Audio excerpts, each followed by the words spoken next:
नमस्कार दोस्तों, मैं विक्रम शर्मा लेकर आया हूं आपके लिए कम्युनिकेशन स्किल्स का भाग 2, जहां हम सीख रहे हैं कि अगर हमें किसी से भी बातचीत करनी है, अपना संदेश उस तक पहुंचाना है, तो उसका सही तरीका क्या होगा। और इस भाग 2 में मैं आपको बताऊंगा मौखिक संचार मतलब ओरल कम्युनिकेशन के बारे में। तो आइए शुरुआत करते हैं। जब हम किसी से भी बातचीत कर रहे हैं, मौखिक संचार कर रहे हैं, तो सामने वाले की बात सुनना भी जरूरी है। और जब हम उसकी बात सुनेंगे तो अपनी तरफ से उसकी क्रिया का प्रतिक्रिया देंगे। तो जो उसने हमें कहा उसका रेस्पॉन्स कैसे देना है, उसके कुछ तरीके हैं। आइए समझते हैं एक एक करके इन सभी चीजों को।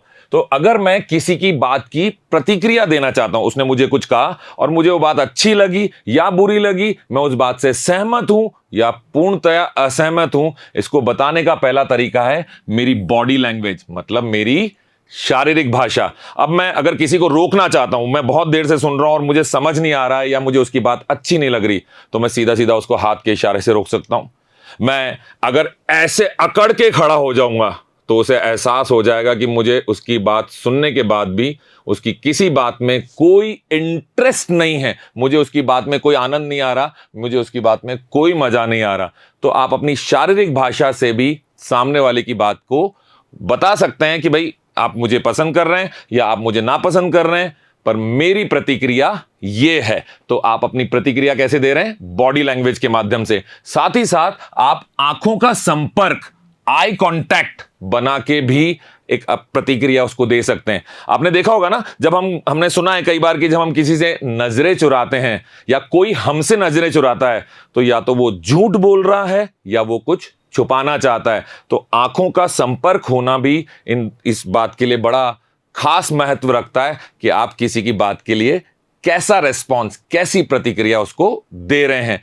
तीसरी खास बात, आप अपने चेहरे के हाव भाव को कैसा रखते हैं, फेशियल एक्सप्रेशंस आपके कैसे हैं। अगर कोई आपसे बात कर रहा है और आपके चेहरे के हाव भाव बिल्कुल शांत हैं, उनमें कोई उतार चढ़ाव नहीं है, तो हो सकता है उसे यह एहसास हो कि शायद आप उसकी बात सुन ही नहीं रहे हैं या समझ नहीं पा रहे हैं। तो जब हम किसी के साथ, आप देखिए मेरे चेहरे की तरफ देखिए, जब हम किसी से बात करते हैं तो मेरे चेहरे के उतार चढ़ाव से आपको एहसास हो जाएगा कि मैं खुश हूं या मैं गुस्से में हूं, या मैं आपकी बात समझ पा रहा हूं या मुझे आपकी बात बिल्कुल नहीं समझ में आ रही है। आइए आगे देखते हैं इस मौखिक संचार में आपको और कौन से तरीके से सामने वाले की बात की प्रतिक्रिया देना आना चाहिए। अब जब बात कर रहे हैं प्रतिक्रिया देने की, तो शब्दात्मक प्रतिक्रिया ये तो सबसे खास बात है। जब कोई कुछ बोल रहा है तो आप उसे बोल के अपनी प्रतिक्रिया देंगे, अपना रिस्पॉन्स देंगे, उसकी बात का जवाब देंगे शब्दों के द्वारा। साथ ही साथ टोन ऑफ वॉइस, जिसको कहते हैं ना लहजा, किस लहजे में बात कर रहे हैं आप मुझसे। तो जब हमने ये बात सुनी तो इसका मतलब हमें उसकी बात या तो समझ नहीं आ रही या उसकी बात जिस लहजे में वो कह रहा है उस लहजे में समझ नहीं आ रही। अगर कोई हमसे प्यार के लहजे से बात करता है तो हमें एहसास हो जाता है कि सामने वाला हमसे बड़े प्रेम पूर्वक बात कर रहा है। वहीं दूसरी और कोई अगर हमसे गुस्से के लहजे में बात करता है तो उसका एहसास भी तुरंत प्रभाव से हो जाता है। जब मैं आपसे बातचीत कर रहा हूं ना, तो आप मेरे लहजे पे भी ध्यान दीजिए। तो आवाज का लहजा आपकी प्रतिक्रिया को सुनिश्चित करता है। साथ ही साथ जब हम किसी से भी बात कर रहे हैं तो एक स्पष्टीकरण की आवश्यकता बड़ी होती है। तो उसने हमें कुछ कहा और मैंने जब प्रतिक्रिया दी तो मैं बता सकता हूं अपनी प्रतिक्रिया से कि मुझे उसकी बात क्लियर हुई, स्पष्ट हुई कि नहीं हुई। तो यह बताना बड़ा जरूरी है कि आपने कहा, मैं समझ गया और मुझे स्पष्ट है। आपने कहा, मैं बिल्कुल नहीं समझा, मुझे कुछ समझ नहीं आ रहा, कुछ भी स्पष्ट नहीं है। तो ये सारी तरीके अगर आप समझ जाएंगे प्रतिक्रिया देने के, तो आप एक अच्छे कम्युनिकेटर बन पाएंगे। आखिरी एक चीज, जब मैं बात करता हूं अडेप्टेबिलिटी, इसको बोलते हैं अनुकूलन क्षमता।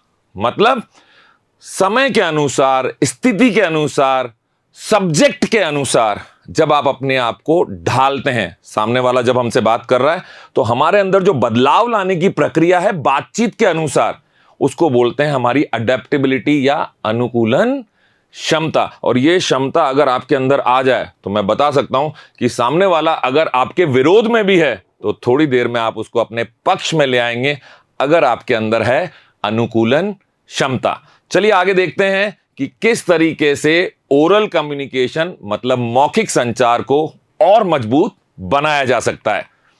मैं अगर आपसे बात करूं कि अभी तो हम बात कर रहे थे प्रतिक्रिया देने के बारे में, लेकिन हमें भी तो अपनी बात रखनी है। जब 2 लोग बात कर रहे हैं, हम 100 लोगों से बात कर रहे हैं, तो वहां से अगर हमें कोई रेस्पॉन्स आ रहा है, लग रहा है कि लोगों को हमारी बात में बड़ा मजा आ रहा है, या वहां से हमें ऐसा एहसास हो रहा है कि लोग शायद मेरी बात समझ नहीं पा रहे हैं, तो हमने अभी अभी सीखा अनुकूलन क्षमता, तो अपनी बात में बदलाव लाए। अब बदलाव कैसे लाएंगे? वही 3 एलिमेंट्स जो हमारे सबसे खास हैं। सबसे पहले हम बदलाव लाएंगे अपनी बॉडी लैंग्वेज में, शारीरिक भाषा में।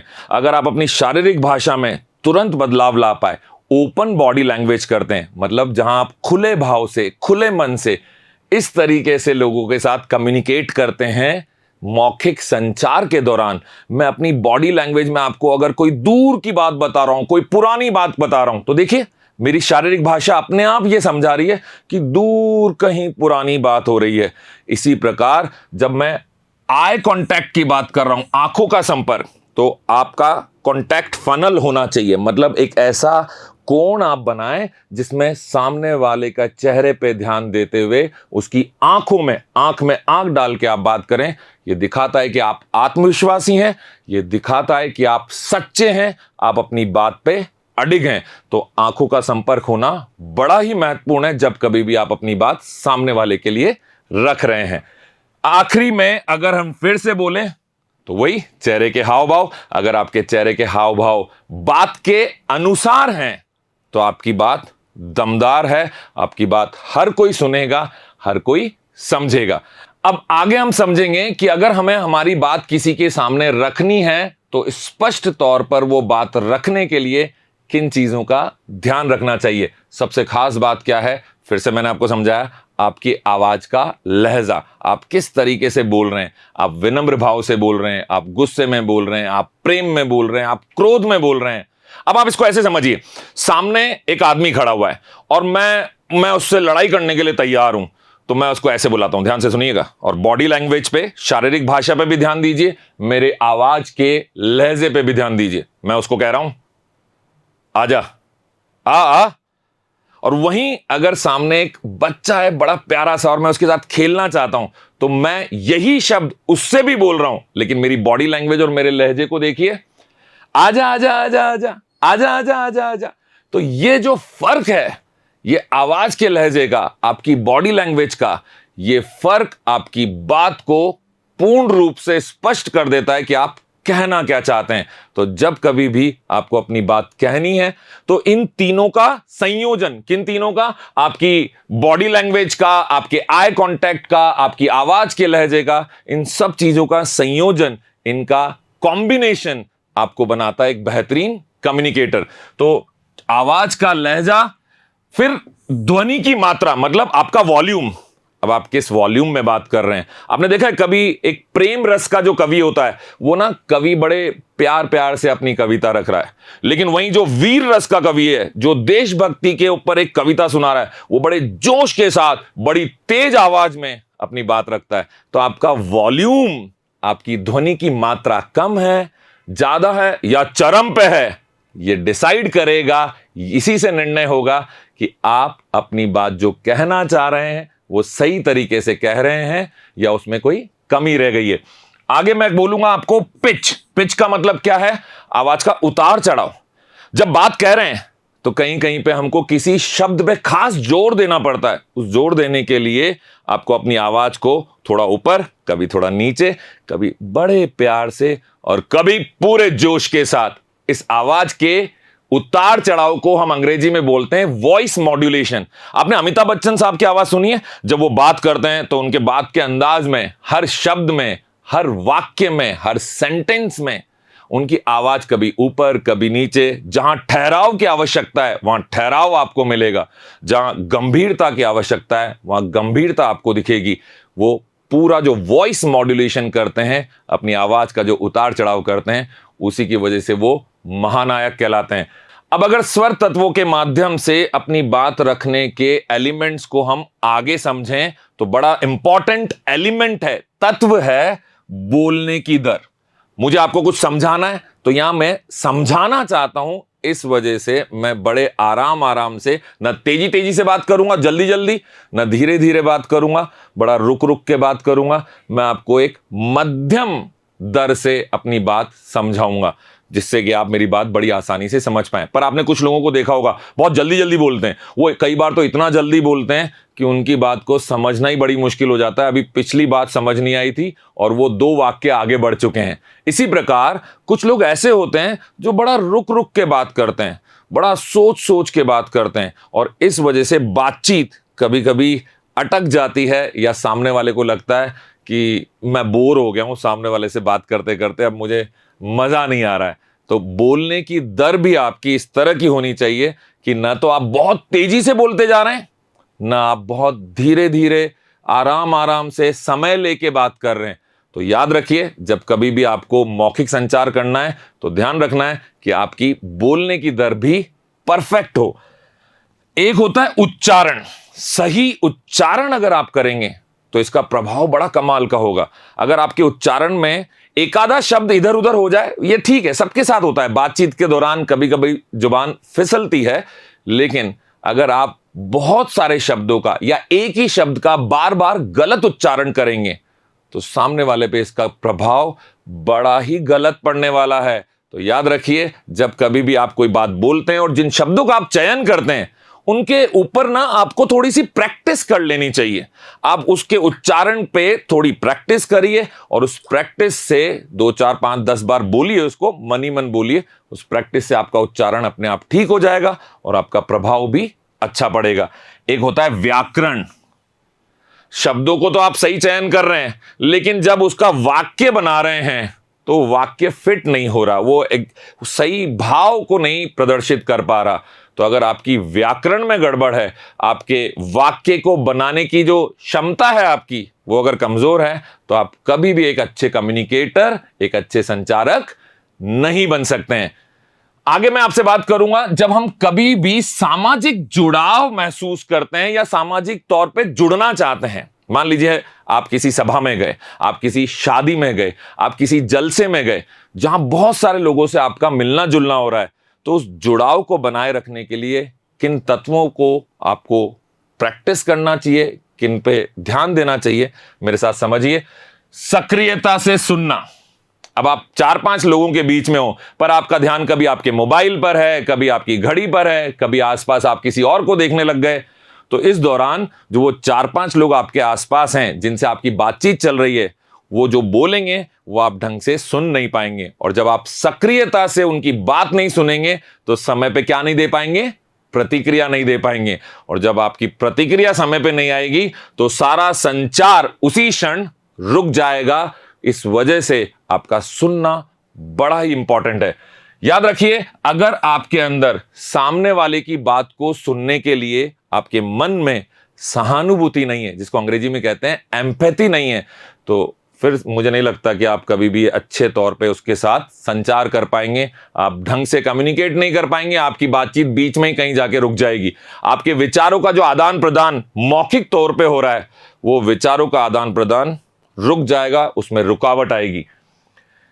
ओपन बॉडी लैंग्वेज मैंने आपको पहले भी समझाया, आपकी शारीरिक भाषा। अब आप देखिए, किसी रेस्टोरेंट में जाएं और वहां पे एक बाउंसर खड़ा होता है बाहर, वो जिसको बॉडीगार्ड की तरह हम देखते हैं, बाउंसर जो रोकता है, वो जनरली ऐसे खड़ा हुआ दिखता है आपको। अब ये शारीरिक भाषा क्या कहती है? बिना परमिशन के, बिना आज्ञा के आप अंदर नहीं जा सकते। तो ये ओपन बॉडी लैंग्वेज नहीं है, ये क्लोज्ड बॉडी लैंग्वेज है। ओपन बॉडी लैंग्वेज जब हम किसी का स्वागत करते हैं, जब हमारे घर कोई आता है तो हम बड़े प्रेम से ऐसे दोनों हाथ जोड़ के किसी को आने के लिए बोलते हैं, तो इस तरीके से ओपन बॉडी लैंग्वेज के साथ उसका स्वागत करते हैं। तो आपकी बॉडी लैंग्वेज जब सामाजिक जुड़ाव हो रहा हो, जब बहुत सारे लोगों के साथ, तो इस तरह से खड़े होना बिल्कुल ठीक नहीं है। आपका भाव ऐसा हो, उसकी जगह बेहतर है कि आप आराम से open language, open body language के साथ बात करें। आगे देखिएगा, शेयर्ड एक्सपीरियंस मतलब साझा अनुभव। यह बड़ी कमाल की बात मैं आपको बताने वाला हूं कि जब कभी भी आप बहुत सारे लोगों के बीच में, तो सिर्फ मैं ऐसा करता हूं, मुझे यह पता है, मैं ये जानता हूं, यह ठीक नहीं है। आप अपने अनुभव के साथ साथ दूसरे के अनुभव को भी अगर प्राथमिकता देंगे तो लोग आपकी बात ढंग से सुनेंगे, उन्हें लगेगा कि आपको बहुत सारी चीजों के बारे में ज्ञान है, आप जानते हैं और सुनते भी अच्छे से हैं। आप सिर्फ खुद को अपना, जिसको कहते हैं ना, खुद को तवज्जो देना, खुद को इंपॉर्टेंस देना, सिर्फ आपका यह मतलब नहीं है, आप बाकी लोगों को भी इंपॉर्टेंस देते हैं। तो साझा अनुभव, शेयर्ड एक्सपीरियंस जब लोगों से जुड़ रहे हों तो बड़े काम का तत्व है।